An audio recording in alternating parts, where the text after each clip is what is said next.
I bought you some soup, sir. Please eat before it gets cold. No, son. I can't let you do that. You need your own meal. I'll be all right. You look like you needed it more than I did. The old man stared at the bowl, then slowly looked up. You don't even know me. I know you're cold, and I know nobody should have to sit here alone like that. Bellamy's Diner, freezing winter night. Jalen has only 537 to his name and no idea how he'll make it through the week. Then he notices an old man trembling at the counter, while everyone else looks away. He spends every last cent on a bowl of soup. The old man stares at it like it's a miracle. What Jalen doesn't know is that the millionaire sitting quietly in the back corner has been watching every second. Before we go any further, comment where in the world you are watching from, and make sure to subscribe, because tomorrow's story is one you don't want to miss.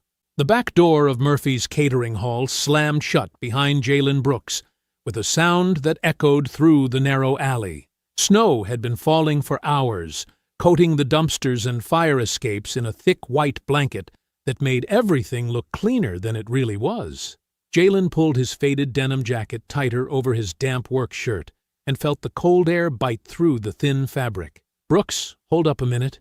Jalen turned to see Mr. Murphy stepping outside, his supervisor's face wearing the same tired expression that meant bad news was coming. The older man's breath formed small clouds in the freezing air as he spoke. "I hate to tell you this, son, but we're cutting back hours again. Business is slow after the holidays. I can only give you 2 shifts next week instead of 4. Jalen's stomach dropped, but he kept his face calm. "Yes, sir. I understand. You're a good worker, Jalen. I wish I had better news." "Thank you, Mr. Murphy. See you Tuesday." The door closed again, leaving Jalen alone with the falling snow and the weight of numbers that never seemed to add up right. He reached into his jacket pocket and counted the crumpled bills and loose change from tonight's pay. After setting aside bus fare and the $20 he needed for his mother's heart medication, he had exactly $5.37 left. His stomach growled loudly. He hadn't eaten since grabbing a piece of toast that morning before rushing to his other job delivering groceries. The catering hall always smelled like roasted chicken and fresh bread, but employees weren't allowed to take leftovers. Company policy. Jalen started walking down the alley toward the main street, his worn sneakers crunching through the snow. The cold made his fingers ache, even stuffed deep in his jacket pockets. He thought about the overdue rent notice sitting on the kitchen table at home, the 3rd one in 2 months. His mother Naomi tried to hide how much the stress was affecting her, but Jalen could see it in the way her hands shook when she thought he wasn't looking. At the corner of 5th and Mason, he saw an elderly woman struggling with 2 heavy grocery bags while trying to navigate the icy sidewalk.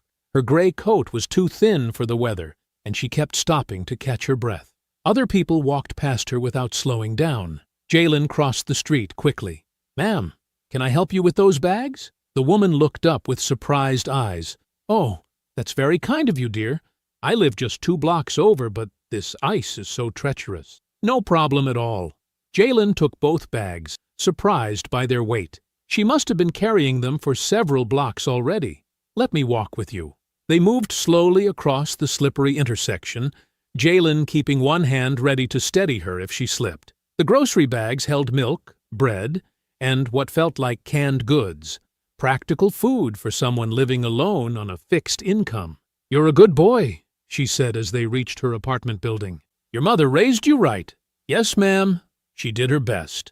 Walking back toward the bus stop, Jalen passed a small playground where a young boy sat alone on a bench, his thin jacket zipped all the way up and his hands pressed between his knees. The kid couldn't have been more than 8 years old, and he was shivering badly. Jalen stopped walking. He pulled the extra pair of work gloves from his jacket pocket, the ones he kept as backup in case his regular pair got too wet. They were too big for the boy, but they would keep his hands warm. "Hey there," Jalen said gently. "These might help." The boy looked up with wide, cautious eyes. Jalen held out the gloves. "My hands are fine," the boy said quietly. "I know they are, but it's getting colder, and I've got another pair at home." Jalen smiled. "Sometimes we all need a little extra warmth." The boy took the gloves and pulled them on. They hung loose around his small fingers, but his shoulders relaxed as the warmth spread through his hands. "Thank you, mister. You're welcome. Get home safe, okay?" Jalen continued walking, now with empty pockets and even emptier stomach, but something in his chest felt a little warmer. These small moments of connection reminded him why he kept believing in people, even when life kept knocking him down. His hidden dream lived quietly in the back of his mind, like a candle flame he protected from the wind. Someday, when he could afford to go back to community college, when the bills weren't crushing his family, when he had more than spare change in his pocket, he wanted to start something real. A neighborhood meal program where working families, seniors, and kids who went home hungry could find a warm meal and a moment of dignity.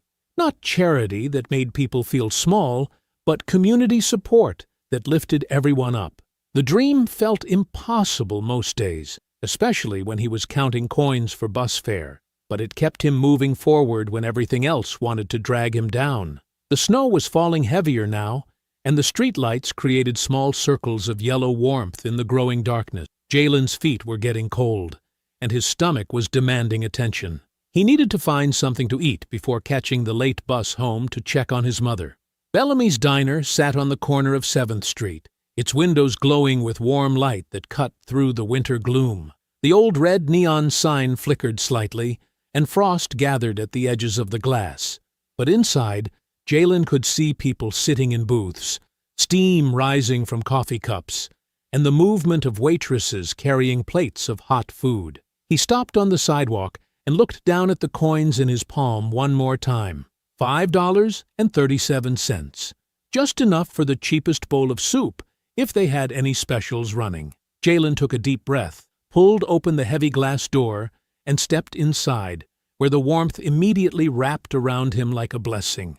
The warmth of Bellamy's Diner wrapped around Jalen like a soft blanket after hours in the cold. The air smelled of coffee, fried onions, and something sweet that made his empty stomach clench with hunger. Red vinyl booths lined the walls, most of them occupied by people seeking refuge from the storm outside. Steam rose from coffee cups and soup bowls, and the soft murmur of conversation mixed with the gentle clatter of silverware against plates. Jalen found an empty spot near the counter and pulled the crumpled bills and coins from his pocket, counting them carefully in his palm where no one else could see. $5.37. He'd seen the menu posted near the door. The cheapest soup was $4.50, which would leave him with just enough for the bus ride home if he walked carefully on the icy sidewalks. Ruth Bellamy worked behind the counter, her graying hair pulled back in a tired ponytail, and her face carrying the weight of too many long shifts. She moved efficiently between the coffee pot and the register, taking orders and wiping down surfaces with the practiced rhythm of someone who had been doing this work for years. That's when Jalen noticed the old man. Walter Hayes sat hunched at the far end of the counter, his brown knit cap soaked through from the snow, and his worn winter coat hanging loose around his thin shoulders. His hands were folded tightly against his chest, as if he was trying to hold his body together, and even from several feet away, Jalen could see the trembling in his fingers. Water dripped steadily from his cap onto the counter, creating a small puddle that caught the overhead light. "Sir, I told you already," Ruth said, her voice sharp with exhaustion. "You can't just sit here all night unless you're going to order something." Walter's voice was barely above a whisper. "I just need a few minutes to get warm, miss. The shelter doesn't open for another hour." "This isn't a warming station, it's a business." Ruth's words weren't cruel, but they carried the weight of someone who had been pushed too far by circumstances beyond her control. "You need to buy something or find somewhere else to wait." Several customers in the nearby booths glanced toward the counter, their faces showing a mixture of embarrassment and discomfort. A middle-aged woman in a thick winter coat looked away quickly when Walter's eyes met hers. A young couple sharing a plate of fries suddenly became very interested in their food. An older gentleman reading a newspaper behind a cup of coffee carefully avoided looking up from the sports section. Everyone could see what was happening. Everyone understood that the old man was cold, probably hungry, and clearly had nowhere else to go. But no one moved to help. Jalen felt his stomach growl, reminding him that he hadn't eaten anything since a small breakfast that morning. The walk home would be long and cold, and he needed to save his strength to check on his mother and help her with her evening medication. Every practical part of his mind told him to order his soup, eat quickly, and get on with his own survival. But Walter's hands wouldn't stop trembling. Near the hallway that led to the restrooms, a man in an expensive gray overcoat stood quietly by the wall, watching the scene unfold with careful attention. His clothes marked him as someone with money, someone who could easily solve the old man's problem with a few bills from his wallet. But he remained still, observing rather than acting. Jalen closed his fist around his coins and bills, feeling their edges press into his palm. He looked at Walter's bent shoulders, at the way the old man tried to make himself smaller in the face of Ruth's impatience, at the puddle of melted snow growing beneath his feet. He thought about his mother waiting at home, about the overdue rent notice on their kitchen table, about his own empty stomach, and the long, cold walk that lay ahead of him. He thought about all the practical reasons why he should take care of himself first. Then he stepped to the counter and placed his coins down one by one, the metal clicking against the worn formica surface. "Ma'am," he said to Ruth, "I'd like to buy that gentleman a bowl of soup." Ruth counted the coins slowly, her weathered fingers moving each quarter and dime across the counter's surface. The metal pieces clinked softly against each other as she arranged them in neat piles. "You've got $5.37 here," she said, looking up at Jalen with tired eyes. "That's barely enough for the soup." Walter turned on his stool, his face flushed with embarrassment. "Son, no, I can't let you do this." His voice cracked as he spoke. "You're just a kid. You look hungry yourself." "It's okay, sir," Jalen said gently, keeping his eyes on Walter's face rather than looking away. "Everyone deserves something warm on a night like this." "But you need that money," Walter insisted, his hands shaking more violently now. "Don't spend your last dollars on an old man like me. I'll be fine. I can wait at the bus station." Jalen shook his head. "The bus station's been closed for repairs all week, and nobody should have to sit outside in weather like this." He pushed the coins closer to Ruth. "Please, ma'am, one bowl of soup." Ruth hesitated, her hand hovering over the money. Something in Jalen's quiet determination seemed to catch her off guard. She had seen plenty of customers over the years, but few who would sacrifice their own meal for a stranger. After a long moment, she scooped up the coins and turned toward the kitchen. The diner fell into an unusual quiet. The couple sharing fries stopped talking. The woman in the winter coat glanced up from her coffee. Even the older gentleman lowered his newspaper slightly, watching as Ruth ladled thick vegetable soup into a white ceramic bowl.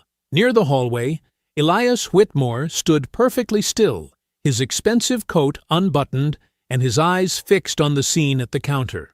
He had entered this diner tonight expecting to confirm what he already believed about this neighborhood. He thought he would find a dying community with no heart left, no reason to preserve what remained. The numbers on his development proposal made perfect sense. The block was struggling, the businesses were failing, and luxury apartments would bring in far more revenue than these old shops ever could. But he had not expected to witness this. Ruth set the steaming bowl in front of Walter, along with a small plate of crackers and a clean spoon. The old man's eyes filled with tears as he wrapped both hands around the warm ceramic, holding it like something precious. "Thank you," Walter whispered, looking directly at Jalen. "You remind me of someone I failed a long time ago." Jalen didn't understand what Walter meant, but the pain in the old man's voice was unmistakable. "You don't owe me anything, sir. Just get warm." Walter nodded and carefully lifted the spoon to his mouth, savoring each sip as if it were the most important meal he had ever eaten. Elias watched it all, his businessman certainty beginning to crack. He pulled his phone from his coat pocket and stepped toward the diner's front door. The cold air hit his face as he stepped outside onto the snowy sidewalk. He dialed quickly, pressing the phone to his ear as he watched through the fogged window. "Grace? It's Dad. I'm at the diner on Maple Street." His breath formed small clouds in the frigid air. "I may have just seen a reason not to sell." After the diner quieted, Jalen glanced at the large clock above the coffee machine. The hands pointed to 10:47. His stomach dropped as he realized he had missed the last discounted bus route that ran until 10:30. The regular fare would cost $3 more than he had left, which meant walking the 2 miles home through the storm. Elias stepped back inside, shaking snow from his coat. The warmth of the diner felt different now, charged with something he couldn't quite name. He approached the counter where Ruth was wiping down the surface with a damp cloth. "That young man," Elias said quietly, nodding toward where Jalen had been standing. "Do you know him?" Ruth looked up, her expression guarded. "Jalen Brooks. He comes in sometimes when he's got a few dollars. Always polite, never causes trouble. What else can you tell me about him?" "Not much to tell," Ruth said, continuing to wipe the counter in slow circles. "Works hard from what I hear. Takes care of his sick mother over on Cedar Street. Sometimes I see him helping folks carry groceries or giving directions to tourists who get lost." She paused, studying Elias's face. "Why you asking?" Elias didn't answer directly. He wanted to know whether Jalen's kindness was genuine or just a public performance, but he wouldn't learn that by interrogating the diner manager. "Just curious," he said finally. Outside, Jalen caught up with Walter as the old man prepared to venture back into the storm. "Sir, where are you planning to go tonight?" Walter pulled his thin coat tighter around his shoulders. "I'll find somewhere. Always do." "There's a shelter 3 blocks down on Pine Street," Jalen said, falling into step beside him. "It's connected to St. Mark's Church. Ask for Mrs. Rodriguez at the front desk. Tell her Jalen sent you. She knows me from the meal lines I help with sometimes." They walked together through the swirling snow, their footsteps crunching on the sidewalk. The streetlights created circles of yellow light that made the falling snow look like tiny dancers. "Can I ask you something?" Walter said, after they had walked a block in comfortable silence. "Sure. Why did you help me back there? You looked hungry yourself, and that was clearly your last bit of money." Jalen thought for a moment, watching his breath form small clouds in the cold air. "My mother always taught me that being poor doesn't mean you have to stop caring about people. She says hunger should never make a person cruel." Walter stopped walking and turned to look at him fully. Something in the old man's eyes had changed, as if Jalen's words had unlocked a door that had been closed for years. "Your mother sounds like a wise woman," Walter said softly. "She is," Jalen replied. "Even when she's struggling, she never forgets that other people are struggling too." They reached the shelter entrance, where warm light spilled from the glass doors. Walter turned to shake Jalen's hand, his grip surprisingly strong. "Thank you for more than just the soup," he said. "You reminded me that good people still exist." Jalen walked the remaining distance home alone, his empty stomach cramping as the cold seeped through his jacket. By the time he climbed the stairs to his apartment, his hands were numb and his feet were soaked through his worn shoes. He found Naomi sitting at their small kitchen table, sorting pills into a weekly container. She looked up as he entered, her face brightening despite the exhaustion in her eyes. "How was work, baby?" Jalen hung his jacket on the back of a chair and sat down across from her, careful to keep his expression neutral. "Long night," he said simply. "How are you feeling?" "Better today. The new medication seems to be helping." She studied his face with the keen attention that only mothers possess. "You look tired. Did you eat something?"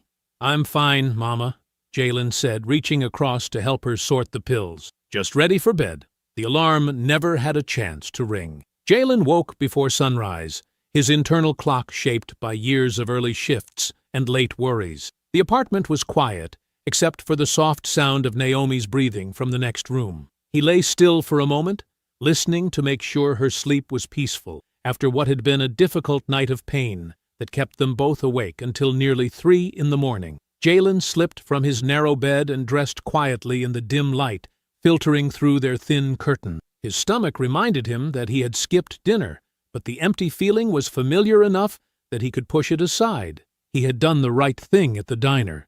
Even hungry and tired, he knew that much. He checked on Naomi before leaving. She was curled under 2 blankets, her face relaxed in sleep, looking younger than her 41 years. The medication bottles on her nightstand caught the early light, a reminder of the bills that never seemed to shrink no matter how many extra hours he worked. The delivery company warehouse sat on the edge of town, a gray building surrounded by trucks and workers who started before the rest of the world woke up. Jalen had called the night before to pick up a one-day shift moving packages for a holiday rush that needed extra hands. The pay was decent, but the work was hard and unpredictable. "Brooks," the supervisor called as Jalen signed in. "You're on truck 7 with Martinez, loading dock to residential stops. Should be about 40 packages, maybe more if we get backed up." Jalen nodded and found his assigned truck, where a middle-aged driver named Carlos was already checking his route map. Carlos looked up and smiled when he saw Jalen approach. "You're the new guy? Good. I need someone who can keep up and won't complain about stairs." Carlos handed him a scanning device and a stack of delivery confirmations. "You ever done this before?" "Some," Jalen said, clipping the scanner to his belt. "I learned fast." Across town, Elias sat in his downtown office, sipping coffee while staring at a folder of documents about the South Fairview development project. The numbers made financial sense. The neighborhood was struggling, property values were low, and his investors expected a substantial return. But the image of Jalen counting out his last coins kept interrupting his thoughts. He picked up his phone and called Grace. "I need you to do something for me," he said when she answered, quietly. "What kind of quietly?" Grace asked, her voice cautious. "I want you to learn more about that young man from last night, Jalen Brooks. Find out who he is, what his situation looks like, whether what I saw was typical behavior or just a lucky moment." Grace was silent for several seconds. "Dad, are you thinking about changing the development plans because of one act of kindness?" "I'm thinking about making sure I understand what kind of community I might be destroying," Elias said. "Can you do this without making it obvious?" "I can try. Give me his full name and any other details you have." Elias provided what little information Ruth had shared, then hung up and returned to his documents. But the numbers seemed less important now than they had the day before. Grace started with public records and social media, then moved to more personal sources. By midday, she had a clearer picture. Jalen Brooks had been an honors student at South Fairview Community College, studying business administration with a focus on nonprofit management. His grades were excellent until 18 months ago, when he suddenly withdrew from classes. The reason became clear when she found medical billing records that Naomi had fallen behind on: chronic illness, multiple specialists, medications that insurance only partially covered. Grace also discovered something else in the college's archives: a detailed proposal Jalen had written for a community kitchen project, complete with budget projections, partnership possibilities, and a mission statement about providing affordable meals while creating job training opportunities for local residents. The proposal was dated just 2 weeks before he left school. At Bellamy's Diner, Walter pushed through the front door around noon, shaking raindrops from his brown cap. The lunch crowd was small, just a few regulars, and a couple of construction workers grabbing quick meals. Ruth looked up from the register with the expression that wasn't quite unfriendly, but wasn't welcoming either. "You buying something today, or just looking for another handout?" Walter reached into his coat pocket and placed a $5 bill on the counter. "Coffee and a sandwich, please. Whatever's cheap." As Ruth prepared his order, Walter's eyes wandered around the diner's familiar interior. The red booths, the worn linoleum floor, the faded photographs on the walls near the kitchen entrance. One picture made him stop and stare. It showed 3 young men standing outside the diner on what looked like opening day, their arms around each other's shoulders, grinning at the camera. Walter recognized himself on the left, maybe 40 years younger and 50 pounds heavier. In the center stood Samuel Bellamy, Ruth's late husband, holding a set of keys. On the right was a thin young man in an ill-fitting suit who looked remarkably like someone Walter had seen recently. Ruth noticed his attention and quickly moved to block his view of the wall. "Your sandwich is ready," she said, sliding a plate across the counter. "That picture," Walter said quietly. "Who's the third man?" Ruth's face tightened. "Nobody you need to worry about." She reached up and removed the photograph from the wall, tucking it quickly under the counter. "Eat your food and move along." Walter took his sandwich to a corner booth, his mind racing. The young man in that old photograph had the same eyes, the same jawline, the same careful way of holding himself that he had seen in Elias Whitmore just the night before. Meanwhile, Grace sat in her car outside a loading dock, watching Jalen help Carlos deliver packages to an apartment complex. When a heavy crate slipped from another driver's truck and broke open across the pavement, scattering boxes everywhere, Jalen immediately stopped his own work to help gather the scattered items and reload them into a replacement crate. The other driver tried to offer him money for the help, but Jalen waved it off and returned to his own deliveries without expecting anything in return. Grace pulled out her phone and called her father. "I've been watching him for 3 hours," she said when Elias answered, "and I think he may be exactly who he appeared to be last night." The evening sky had turned the color of old steel by the time Jalen finished his last delivery. His shoulders ached from lifting boxes, and his stomach had been growling for hours. But the $23 in tips felt like a small victory. Not enough to catch up on rent, but enough to buy his mother's prescription refill and maybe grab something cheap for dinner. As he walked past Bellamy's diner, the warm light spilling through the windows reminded him of Walter. The old man had looked so frail the night before, trembling in his damp clothes. Jalen wondered if he had made it to the shelter safely, or if he was somewhere out in the cold again. He pushed through the front door, letting the heat wash over his face. The dinner crowd was thin, just a few customers scattered among the red booths, picking at plates of meatloaf and mashed potatoes. Ruth stood behind the counter, wiping down glasses with a dish towel, her expression tired but less sharp than usual. Jalen scanned the room and found Walter sitting in a back booth near the kitchen entrance. The old man looked different tonight. His gray hair was combed back, his beard had been trimmed, and he wore a clean flannel shirt under his worn coat. Still thin, still carrying himself like someone who had been beaten down by life, but more like a person than a problem. Walter looked up as Jalen approached, and his weathered face brightened. "Didn't expect to see you again so soon. Just wanted to make sure you were okay," Jalen said, sliding into the booth across from him. "Did you get a bed at the shelter?" "For a few nights, anyway." Walter's hands rested on the table, no longer trembling. "Got cleaned up, had a decent meal. First time in weeks I've felt human." Ruth appeared at their table, order pad in hand. "You buying something, or just visiting?" Jalen reached into his pocket and counted out $3 bills and some change. "Could I get him a cup of tea? And maybe some crackers if you have them?" "Tea's $1.50, Ruth said. "Crackers are free with any order." Walter started to protest, but Jalen held up his hand. "It's no problem. I had a good day." As Ruth walked away, Walter shook his head slowly. "You don't need to keep taking care of me, son. I'm not your responsibility."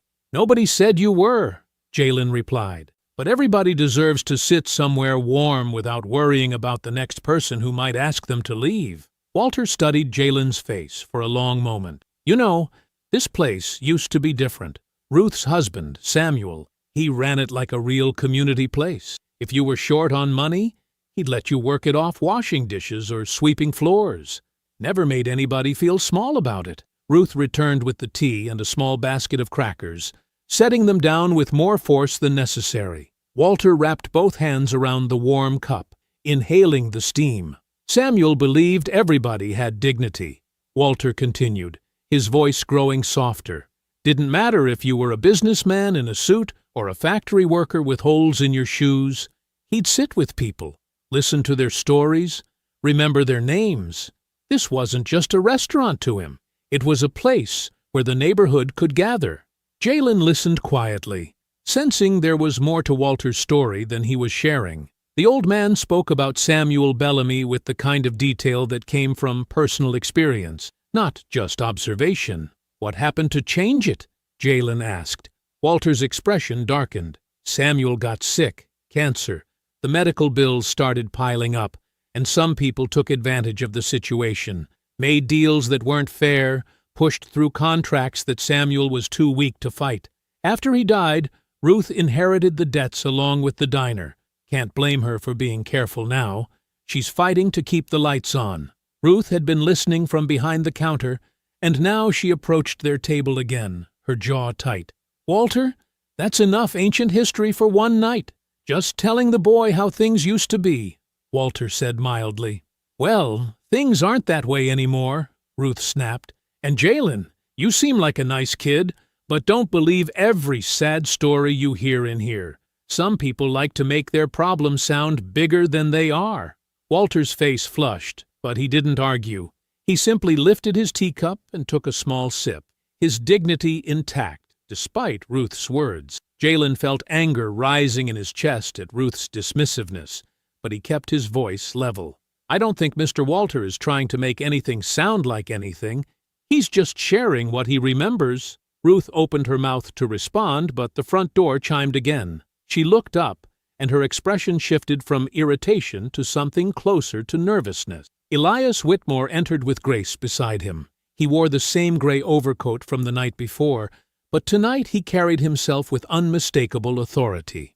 Grace looked around the diner with careful eyes, taking in the faded decor and sparse crowd. Elias approached the counter where Ruth stood frozen with her dish towel in hand. "Ms. Bellamy," he said politely, "I'm Elias Whitmore. This is my daughter Grace. I wonder if we could speak about the property deal after you close tonight." Ruth's face went pale as she stared at Elias. She set down her dish towel and smoothed her apron with shaking hands. "Yes, of course, Mr. Whitmore. I'll be ready to talk whenever you are." Jalen watched the exchange with growing curiosity. The name Whitmore meant nothing to him, but Ruth's reaction suggested it should. He glanced at Walter, who had gone very still, his teacup frozen halfway to his lips. "We'll wait outside while you finish closing," Grace said, her voice professional but kind. "Take your time." As the father and daughter moved toward a corner table to wait, Jalen leaned closer to Walter. "Do you know who he is?"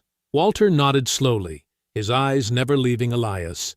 "Real estate developer, owns half the commercial properties in this part of town. If he's here talking to Ruth about a deal, it probably means the diner's in more trouble than she lets on." "What kind of deal?" "The kind where old places like this get torn down to make room for expensive apartments and chain restaurants," Walter said quietly. "The kind where people like us get pushed somewhere else because we don't fit the new picture." Ruth began wiping down tables with aggressive efficiency, clearly trying to close as quickly as possible. The remaining customers finished their meals and paid their bills, sensing the tension in the air. Within 20 minutes, the diner was empty except for the Whitmores, Ruth, Jalen, and Walter. "You boys need to head out," Ruth said, avoiding eye contact with both of them. "I've got business to discuss." Walter started to stand, but his legs seemed unsteady. Jalen moved quickly to his side, offering his arm for support. "You okay?" "Just tired," Walter said. "Been a long few days getting back on my feet." They gathered Walter's coat and knit cap, and Jalen helped him toward the door. As they passed the Whitmore's table, Elias looked up with the same thoughtful expression from the night before. "Excuse me," Elias said, his voice carrying quiet authority. "You're the young man from last night?"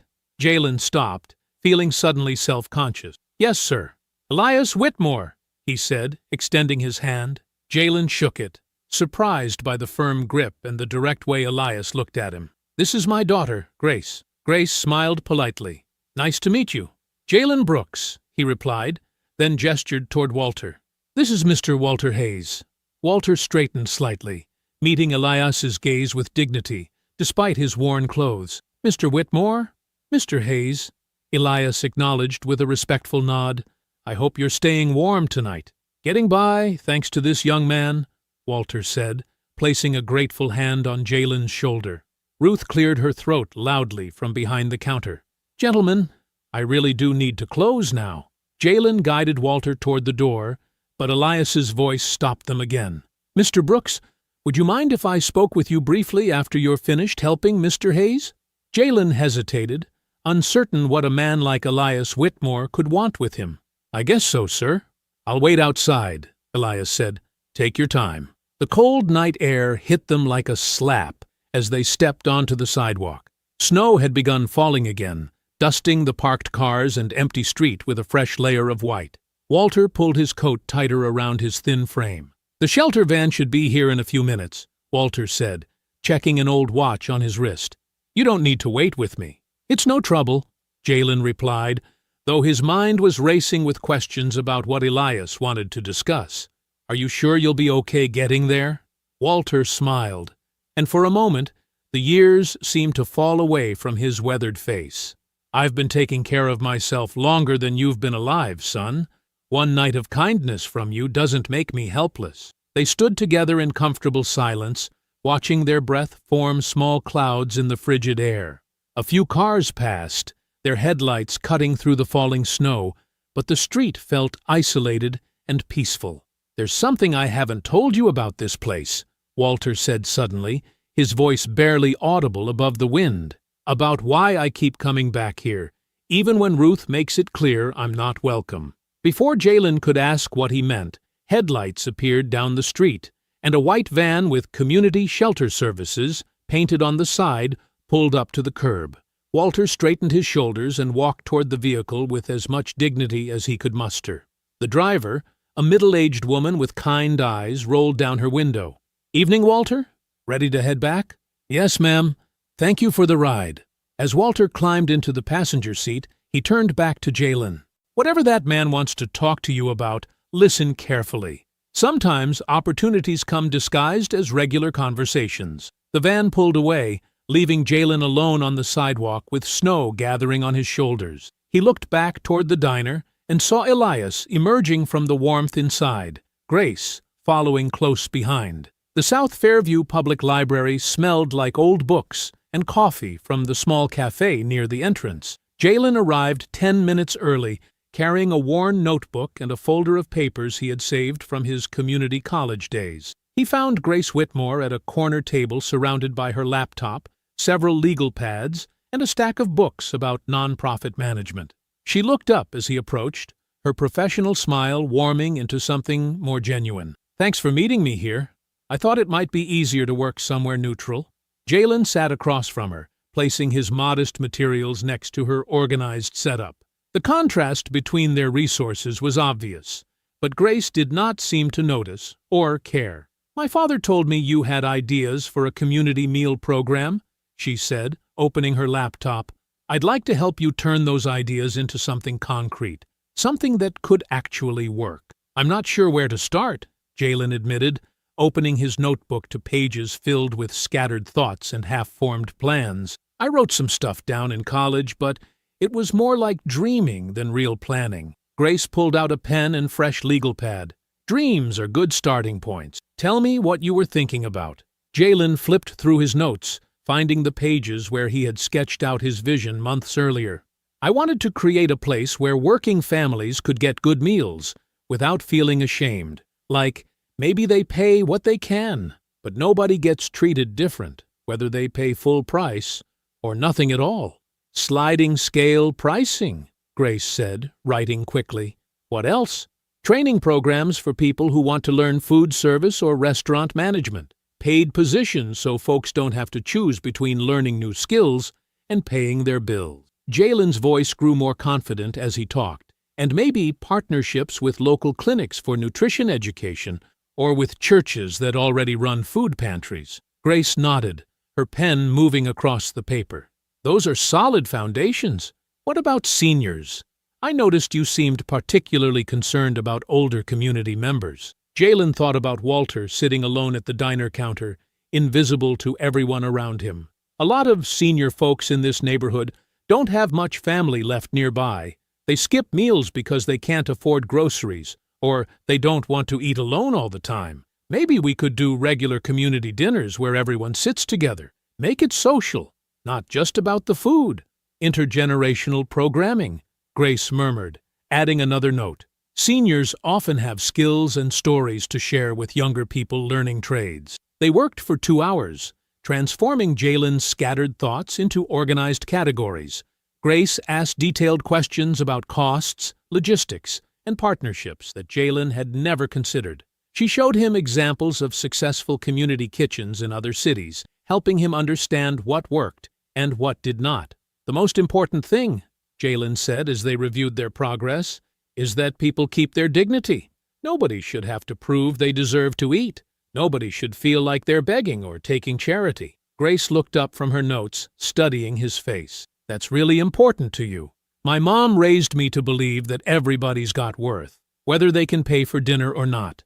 The program has to honor that, or it's just another way of making poor people feel small. When they finished, Grace had filled 6 pages with organized plans, budget estimates, and implementation timelines. Jalen stared at the neat handwriting, amazed that his vague ideas had become something that looked professional and possible. "This is more than I ever imagined," he said.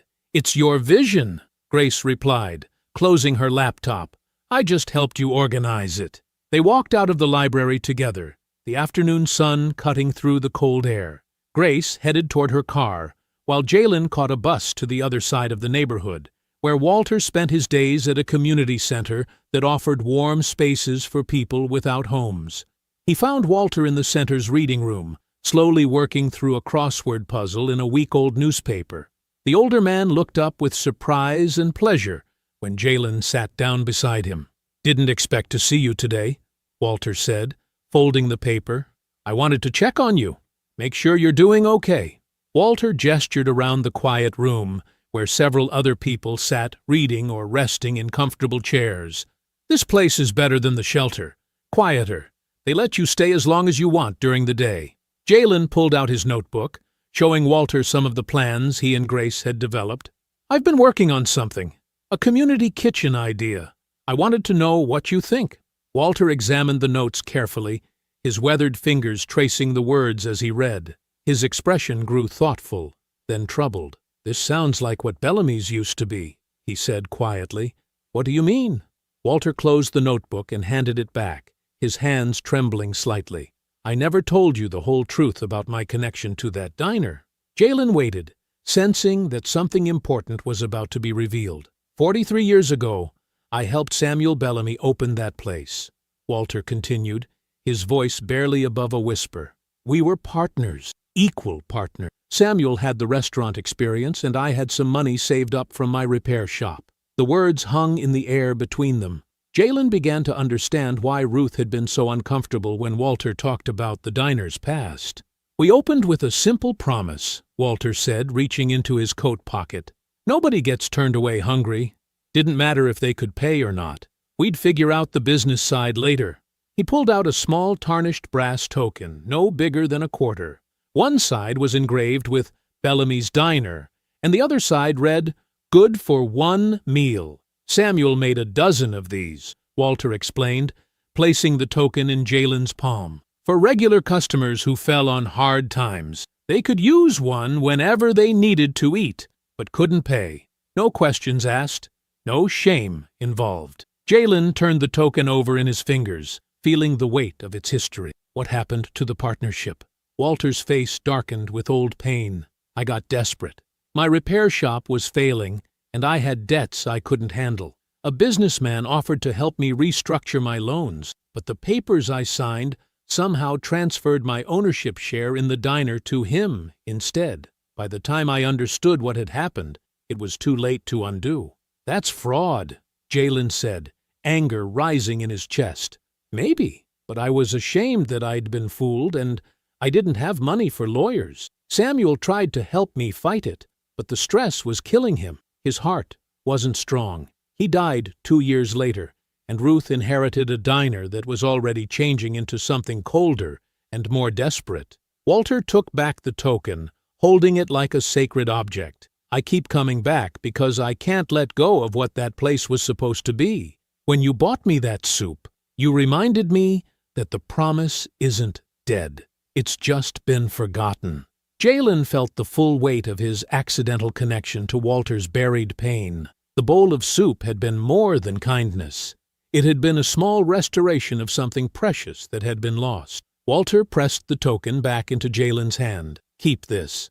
Remember that Bellamy's once promised nobody would be turned away hungry." The morning sun filtered through the thin curtains of the Brooks apartment, casting gentle light across the small living room where Naomi sat at her ironing board. Steam rose from Jalen's best shirt, a navy blue button-down that had seen him through job interviews and community college presentations before medical bills forced him to drop out. "Hold still," Naomi said, as Jalen shifted nervously beside her. "Can't iron wrinkles out of a moving target." Jalen watched his mother work, her movements careful and deliberate, despite the tremor in her hands that had worsened over recent months. The shirt was old but well cared for, purchased from a thrift store 2 years earlier when hope still felt possible. "What if they don't take me seriously?" Jalen asked, adjusting his tie for the 3rd time. "What if they think I'm just some kid who got lucky?" Naomi set down the iron and turned to face him, her expression firm but loving. "Jalen Marcus Brooks, you listen to me. You didn't get here because someone felt sorry for you. You got here because you have a good heart and a sharp mind, and those people need what you can offer them." She reached up to straighten his collar, her touch gentle but steady. "Don't you dare shrink yourself down in front of those wealthy folks. You belong in that room just as much as they do, maybe more, because you understand what it means to go without. But they have education, experience, money, and you have something they can't buy," Naomi interrupted. "You know what it feels like to count coins for soup. You know what it's like to choose between bus fare and dinner. That knowledge is worth more than all their college degrees when it comes to helping people who are struggling." Jalen nodded, drawing strength from his mother's certainty. She had always believed in him, even when he couldn't believe in himself. "Remember," Naomi continued, smoothing the shirt one final time, "you're not asking them for charity. You're offering them a chance to be part of something that matters. That's a gift, not a handout." An hour later, Jalen stood in Bellamy's diner facing a small group of people who held his future in their hands. Elias sat at the center of a pushed-together table, his gray suit perfectly pressed, his expression attentive but unreadable. Grace had her notebook open, pen ready to capture every word. Ruth hovered near the counter, wiping the same spot over and over while trying to appear busy. 3 local business owners filled the remaining seats, people Elias had invited because their support could make or break any community project. They studied Jalen with polite but skeptical faces, clearly wondering what this young man could possibly teach them about running a successful venture. Walter sat alone in a corner booth, his worn coat draped over the back of his seat, his eyes fixed on Jalen with quiet encouragement. "Thank you all for coming," Jalen began, his voice steady despite his racing heart. "I want to start by talking about what hunger really means in a neighborhood like this." He pulled out his notebook, pages now filled with the plans he and Grace had organized, but he barely glanced at them. Instead, he spoke from the center of his lived experience. "Most people think hunger is just an empty stomach," he continued, "but it's more than that. Hunger is shame. It's the look on a kid's face when they pretend they're not hungry at lunch because they don't want their friends to know their family can't afford to pack them a meal. It's the way a senior citizen apologizes for counting out exact change for a cup of coffee. It's the isolation that comes from being afraid to go places where food costs money you don't have." The room grew quiet. One of the business owners, a woman who owned a small grocery store, leaned forward with interest. "The community kitchen I'm proposing isn't charity," Jalen said. "It's dignity. It's a place where working families can buy quality meals at prices they can afford, where seniors can eat lunch without feeling like they're taking handouts, where young people can learn job skills while serving their own neighbors." He described the apprenticeship program, the sliding scale payment system, the partnerships with local farms and food distributors. His voice grew stronger as he outlined how the program could create jobs while addressing hunger, how it could strengthen community connections while building economic opportunity. "Bellamy's Diner used to be a place where nobody was turned away hungry," Jalen said, glancing toward Ruth. "This program would honor that tradition while creating a sustainable business model." Ruth stopped wiping the counter, her eyes fixed on Jalen with an expression of surprise and recognition. His words sounded like conversations she had heard years ago, when Samuel was alive and full of dreams about what their diner could become. Grace scribbled notes rapidly, her initial skepticism replaced by genuine excitement. The business owners asked practical questions about funding, staffing, and logistics, but their tone had shifted from doubt to curiosity. Elias listened without interrupting, his face revealing nothing. When Jalen finished, silence settled over the room like dust after a storm. "Questions?" Jalen asked, his hand steady now despite the magnitude of the moment. The grocery store owner raised her hand. "How do you ensure people don't abuse the sliding scale system?" "Trust," Jalen replied immediately. "We assume people are honest about their circumstances unless proven otherwise. Shame is what keeps people away from help they need. If we start with suspicion, we've already failed." Elias finally spoke. "You mentioned job training. What kind of skills would the apprenticeship program teach?" "Everything," Jalen said. "Food preparation, customer service, basic business management, inventory control, nutrition education, skills that transfer to restaurants, catering companies, grocery stores, anywhere food service happens. And the participants would be paid? Living wages, not token amounts or volunteer stipends. Real wages that allow people to support themselves while they learn." Elias exchanged glances with Grace, who nodded almost imperceptibly. "I'm impressed," Elias said, standing slowly. "This is more comprehensive than I expected, and more thoughtful than many professional proposals I've reviewed." He looked around the room at the business owners, then back at Jalen. "I'm going to pause the sale of this block. Instead, I want to fund a 6-month pilot program using this diner as our base of operations." Ruth gasped audibly, her hand flying to her mouth. "Grace will work with you to finalize the details," Elias continued, "but I want to be clear about something. This isn't charity, and you're not my pet project. This is an investment in proven character and practical vision."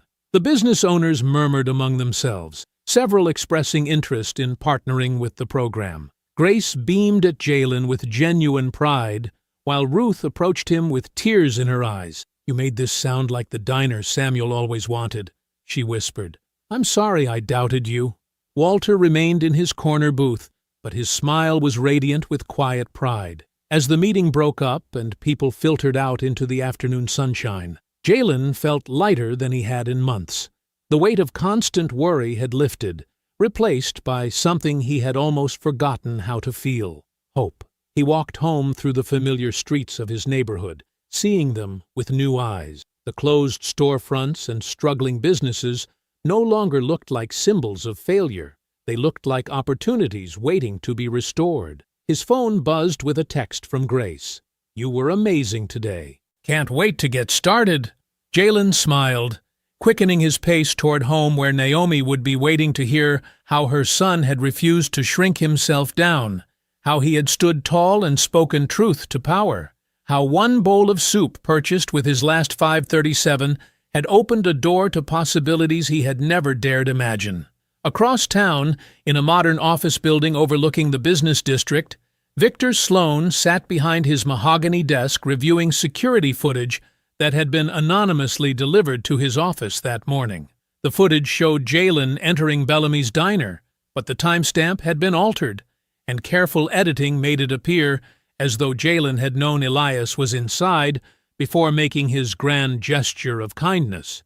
Victor studied the edited video with calculating eyes, then reached for his phone. His smile was cold and predatory as he began to dial. The buzzing of Jalen's phone pulled him from restless sleep at 6 in the morning. Through the thin walls of their apartment, he could hear Naomi coughing softly in the next room, the sound that had become the soundtrack to their struggles. His phone screen showed 3 missed calls from Grace and a string of text messages that made his stomach drop. "Call me immediately," the first message read. "There's something you need to see." "Don't read anything online until we talk," said another. The final message was just 2 words: "I'm sorry."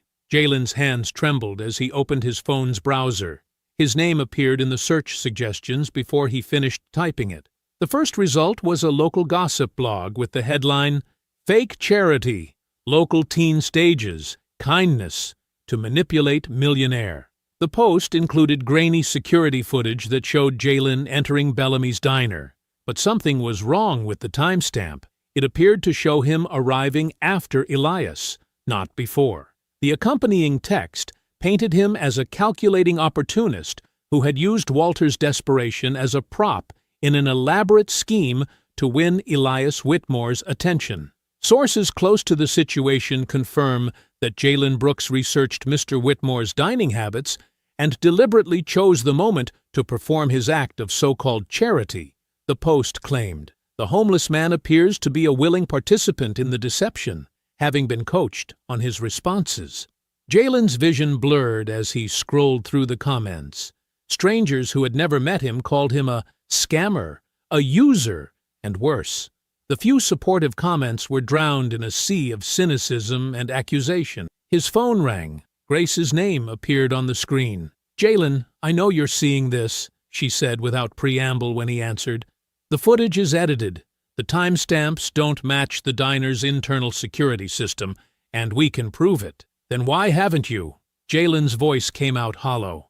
Grace's pause stretched too long. "My father wants to be careful. If we respond too quickly or aggressively, it might look like we're trying to cover something up.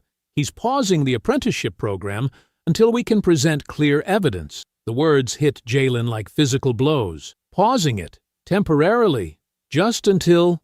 He doesn't believe me. The statement wasn't a question.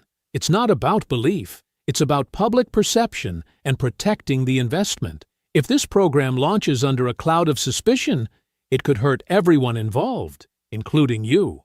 Jalen understood the logic, but understanding didn't make the rejection hurt less. After hanging up, he sat on the edge of his narrow bed, staring at the peeling paint on the opposite wall. Everything he had dared to hope for was crumbling before it had even begun. "Baby?" Naomi's voice called from her room. "You okay? I heard your phone." He couldn't tell her. Not yet. Not when she had finally started believing their luck might change. "Just work stuff, Mama. Go back to sleep." But by afternoon, Naomi had seen the post. Their neighbor, Mrs. Rodriguez, had shown it to her with the cruel satisfaction of someone who enjoyed watching others fall. Naomi sat at their small kitchen table, her phone displaying the accusations, her face calm in the way that meant she was fighting rage. "Truth doesn't stop being truth because people mock it," she told Jalen when he came home from a failed job interview. "I raised you to be kind. That kindness doesn't disappear because someone lies about your motives." "But what if kindness isn't enough?" Jalen asked, slumping into the chair across from her.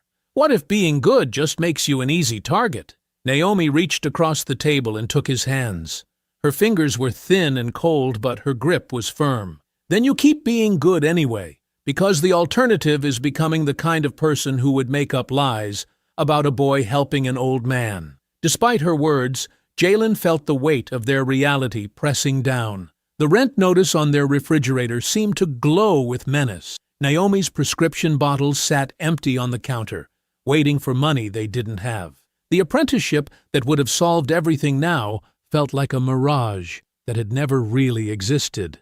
That evening, driven by a desperate need for answers, Jalen walked through the cold to Bellamy's diner. The familiar warmth hit him as he entered, but the atmosphere felt different. Conversations quieted when he passed. Ruth moved behind the counter with jerky, nervous energy, her eyes darting toward him but never making contact. Walter sat in his usual corner booth, but his proud posture from the presentation had collapsed.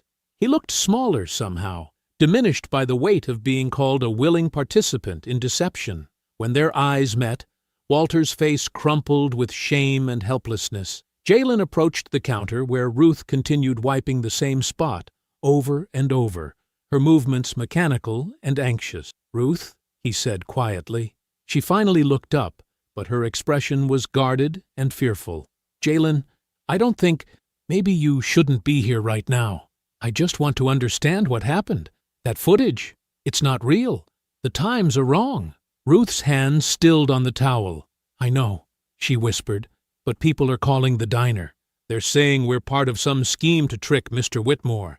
I can't afford to lose customers. I can't afford to lose the business." The words hung between them like a wall going up in real time. Jalen felt the familiar sting of being abandoned by someone he had tried to help, someone who knew better but chose safety over truth. Walter watched from his corner, his weathered hands folded on the table, his eyes reflecting the pain of watching a good young man suffer for the same kind of kindness that had once destroyed Walter's own life. The freezing rain turned Jalen's walk home into a cold punishment. Each drop felt sharp against his face, soaking through his jacket and chilling him to the bone. The streets gleamed with black ice under the flickering streetlights, and the wind carried the bitter promise of a storm that wouldn't break until morning. He kept his head down, hands shoved deep in his pockets, replaying Ruth's frightened words, "I can't afford to lose customers." The phrase echoed with every step,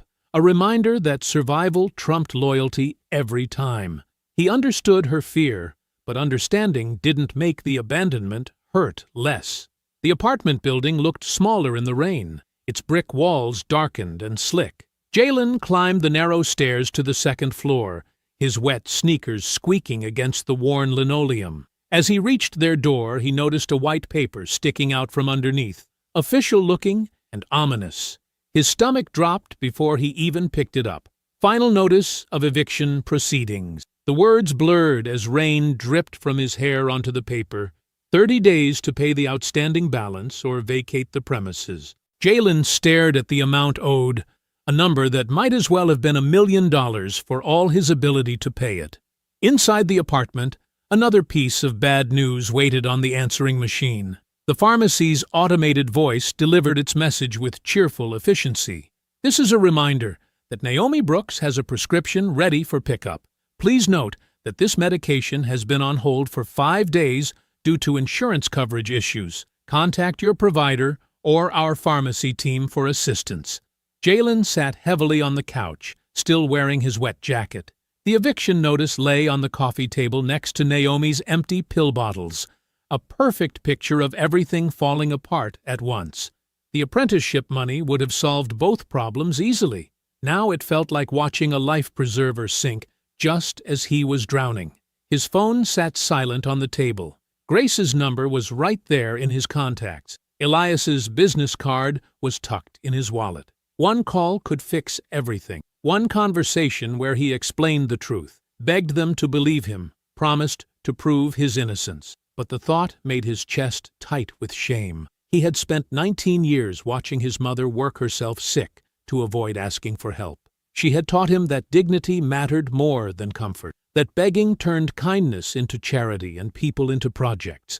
If he called Elias now, desperate and panicked, wouldn't that prove Victor Sloane's point? Wouldn't it confirm that his kindness had always been a performance, a calculated move toward exactly this kind of plea? Jalen pulled out his phone anyway, scrolled to Elias's contact, and stared at the name for long minutes. His thumb hovered over the call button while rain drummed against the windows and the eviction notice seemed to glow in his peripheral vision. He set the phone down without dialing. Across town, Grace sat in her apartment with her laptop open, studying the edited video frame by frame. Something felt wrong about the timing. The footage showed Jalen entering the diner, then cut abruptly to him buying Walter's soup, then jumped again to Elias's reaction. But the timestamps were missing from key segments, and the lighting seemed inconsistent between cuts. She opened her video editing software and began analyzing the file's metadata. The original footage had been recorded continuously for over an hour, but someone had carefully extracted specific moments and stitched them together to create a false narrative. The real timeline would prove Jalen's innocence, but she needed the complete unedited version to demonstrate the manipulation. Meanwhile, at the downtown shelter, Walter sat on his narrow cot surrounded by a cardboard box of his few possessions. His arthritis made his movements slow and painful, but he methodically searched through old papers, receipts, and documents he had managed to save through years of homelessness. Somewhere in this collection was proof of what Victor Sloane had done to him decades earlier.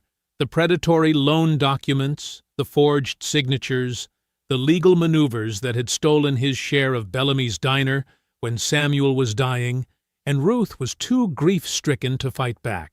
Walter had kept the papers as evidence for a lawsuit he could never afford to file, but now they might serve a different purpose. His weathered fingers found a manila envelope near the bottom of the box, its contents yellow with age, but still legible. Bank statements showing irregular payments, contracts with signatures that didn't quite match, a letter from Victor Sloan's law firm threatening criminal charges if Walter disputed the loan term. Walter held the documents against his chest and closed his eyes. For 30 years he had carried the shame of losing everything. Now, maybe his failure could prevent Jalen from suffering the same fate. Back in his apartment, Jalen lay on his bed, fully clothed, staring at the ceiling while sleep refused to come. Every time he closed his eyes, he saw Walter's grateful face when the soup arrived, felt the warmth of knowing he had done something right in a world that often felt wrong. Had helping Walter cost him everything? The question circled through his mind like a cruel mantra. If he had kept his money, bought his own soup, minded his own business, would his future still be intact? Would his mother's medication be covered? Would they still have a place to live? The rain continued its relentless assault against the windows, and somewhere in the sound, Jalen heard his answer. Even knowing the cost, even facing eviction and shame and the collapse of every hope, he would make the same choice again. Because Walter's dignity had mattered in that moment. Because kindness wasn't a transaction with guaranteed returns. Because walking away from suffering just made the world colder. At dawn, the rain finally stopped, leaving the streets washed clean and gleaming. Jalen had managed maybe an hour of sleep when urgent knocking shook his apartment door. Mrs. Rodriguez stood in the hallway, her face flushed with excitement and concern. "Jalen, you need to get down to the diner right now. There's been flooding. A pipe burst during the storm, and Ruth's in there crying, saying the whole place might be ruined." Jalen's sneakers slapped against the wet pavement as he sprinted down the empty morning streets.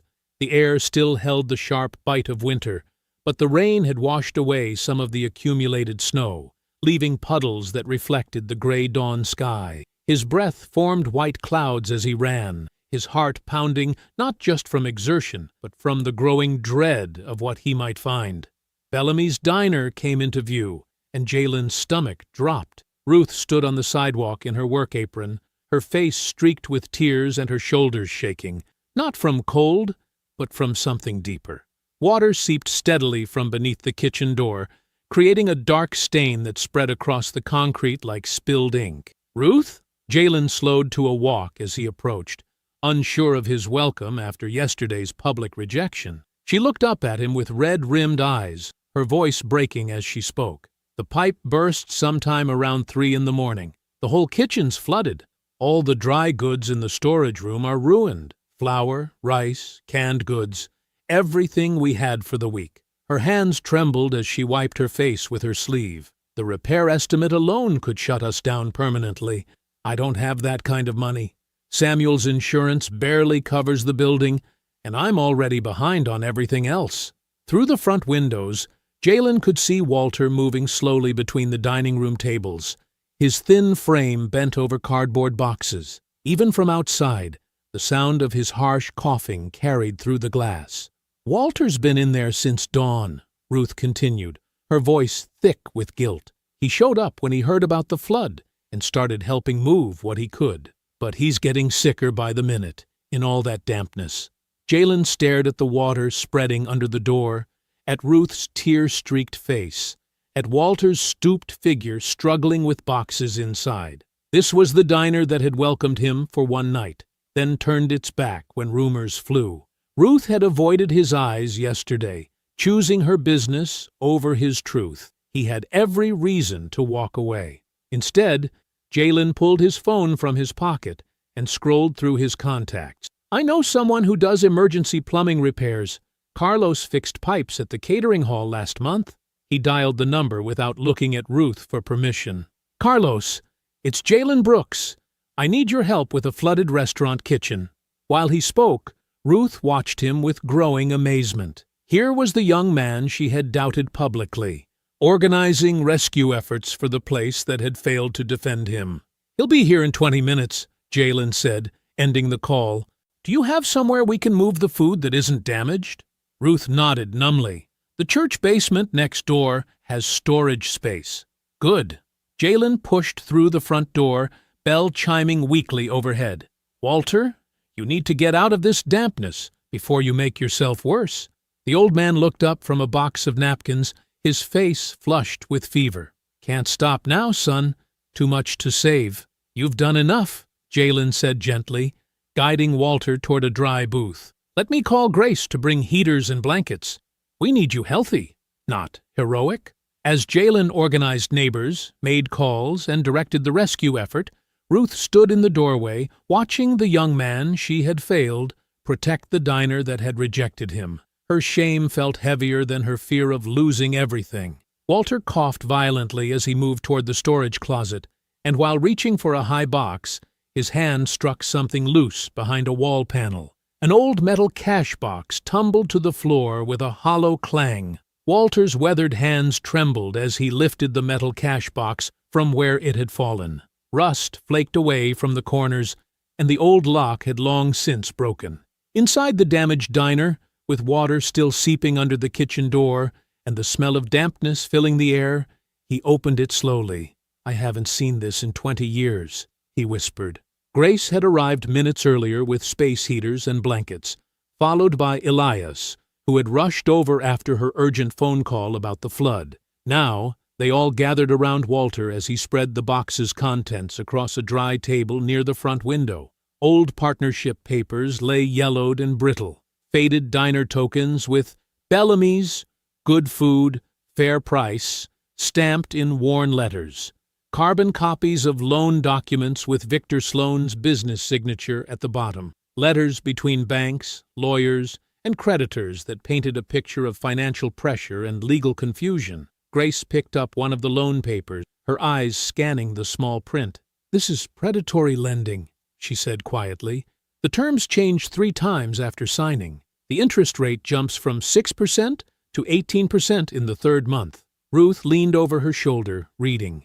Victor Sloan Financial Services. She looked up at Walter with growing horror. He's the one trying to buy us out now.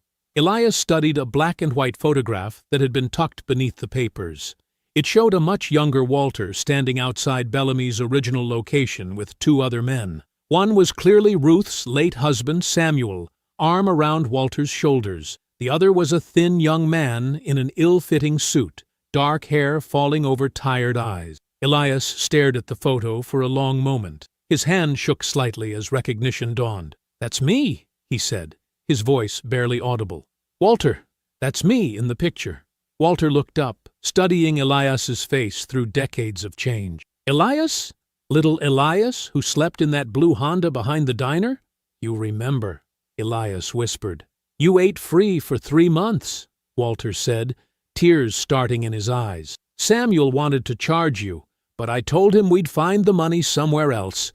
You were so thin, so scared. You said you'd pay us back someday when you made it big. The diner fell completely silent except for the drip of water from the kitchen and Walter's labored breathing. Grace pulled out her laptop and connected it to her phone's hotspot. The security footage from that night is still on the diner's system, she said, fingers flying over the keyboard. Look at this.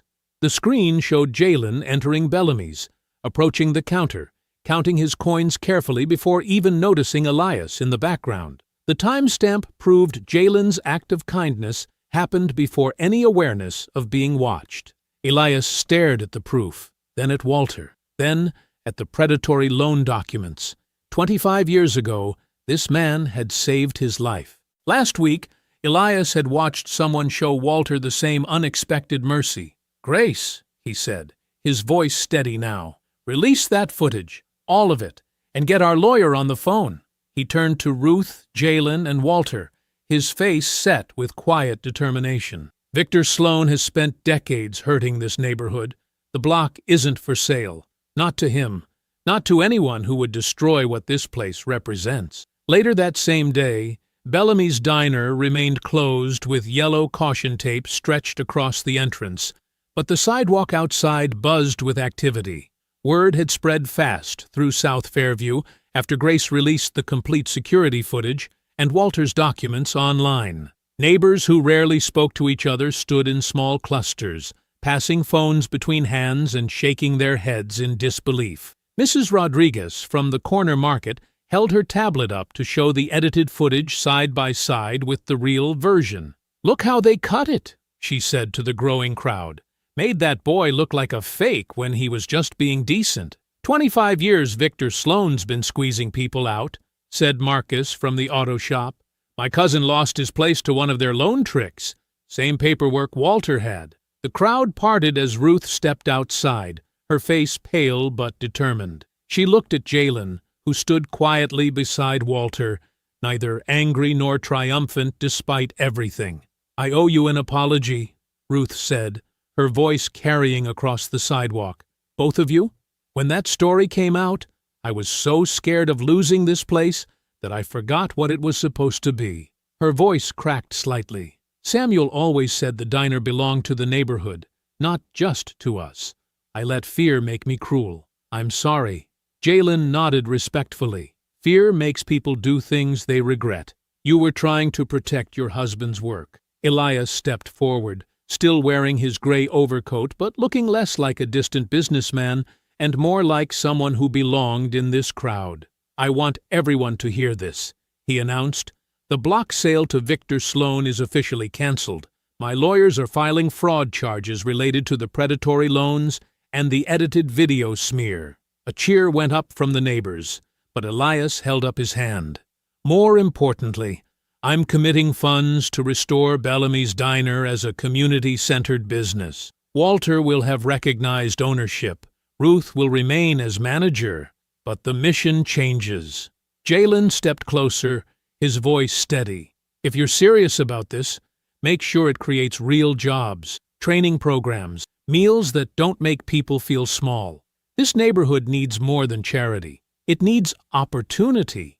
Elias studied the young man who had spent his last coins on a stranger and smiled. "That's exactly why you'll help design it."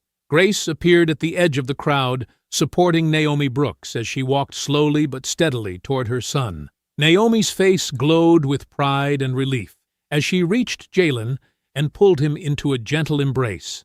"Your father would have been so proud of the man you became," she whispered against his shoulder. 3 months later, the winter wind carried the scent of fresh bread and simmering soup down the street as neighbors gathered outside Bellamy's Diner for its grand reopening. Above the entrance, a new sign glowed warmly in gold letters, "Hayes Brooks Community Table." Walter Hayes stood beneath the sign, wearing a clean wool coat and his old brown knit cap, but his eyes held light instead of shame. His weathered hands rested on a brass plaque beside the door that read, "In memory of Samuel Bellamy and in honor of second chances." "Never thought I'd see my name on this building again," Walter murmured to Jalen, who stood beside him in a crisp white shirt with the community program's logo stitched over the pocket. "You helped build this place," Jalen replied. "It was always yours." Ruth emerged from the kitchen, her face softer than it had been in years. The constant worry lines around her eyes had faded since the diner's debt was cleared and its mission restored. She no longer saw hungry people as threats to survival, but as neighbors deserving dignity. "Everything's ready," she announced to the group gathered near the entrance. "Hot food, warm seats, and no one gets turned away." Grace stood with her father near the renovated counter, reviewing a tablet filled with program statistics. The nonprofit structure she had designed ensured sustainable funding for affordable meals, paid kitchen apprenticeships, senior wellness check-ins, and emergency food cards for families facing sudden crisis. 17 local workers enrolled in the training program, Grace reported. 12 seniors signed up for weekly meal visits, and we've distributed over 200 emergency food cards to families who needed bridge assistance. Elias nodded, his investment growing beyond simple charity into genuine community transformation. The scholarships he funded allowed young people like Jalen to return to school while earning steady income through meaningful work. But more than the money, his recognition of Walter's worth had restored an old man's dignity and proved that forgotten people often carried the neighborhood's deepest wisdom. Naomi Brooks sat at a corner booth, her medication paid for through the community health partnership connected to the project. Her illness still limited her strength, but watching Jalen become a leader instead of just a survivor filled her with quiet joy. She had raised him to believe kindness mattered, even when money was scarce. Now the whole neighborhood could see that lesson proven true. Jalen stepped behind the counter, adjusting his apron with the program director title embroidered beneath his name. At 19, he carried responsibilities that would challenge someone twice his age, but he had learned that character under pressure revealed a person's true capacity. The door chimed as the first customers entered the renovated diner. The red booths had been reupholstered, the windows gleamed, and warm light filled every corner. But the real change was invisible. The return of Samuel Bellamy's original promise that no one would be humiliated by hunger. As the evening grew colder, families began filling the tables, workers stopping by after long shifts, seniors who lived alone but found friendship over shared meals, teenagers doing homework while their parents finished late jobs. The diner hummed with the sound of a neighborhood that remembered how to care for itself. Near closing time, the door opened to admit a young mother with 2 small children. She approached the counter hesitantly, her coat thin against the cold, her children pressing close to her sides. In her palm, she held a small collection of coins and crumpled bills. "Excuse me," she said quietly, her voice carrying embarrassment. "I know this probably isn't enough, but could I get something warm for my kids? They haven't eaten since school lunch, and our heat got shut off today." She started counting the money, her fingers shaking slightly from cold and worry. The children watched their mother with the patient sadness of kids who had learned not to ask for things their family couldn't afford. Jalen looked at the coins in her hand and remembered standing in this same spot months earlier, counting his own last 537, while Walter shivered at the counter. He remembered the choice between protecting himself and protecting someone else's dignity. He remembered how kindness had unlocked everything that followed. Without hesitation, Jalen reached for 3 bowls and filled them with thick vegetable soup.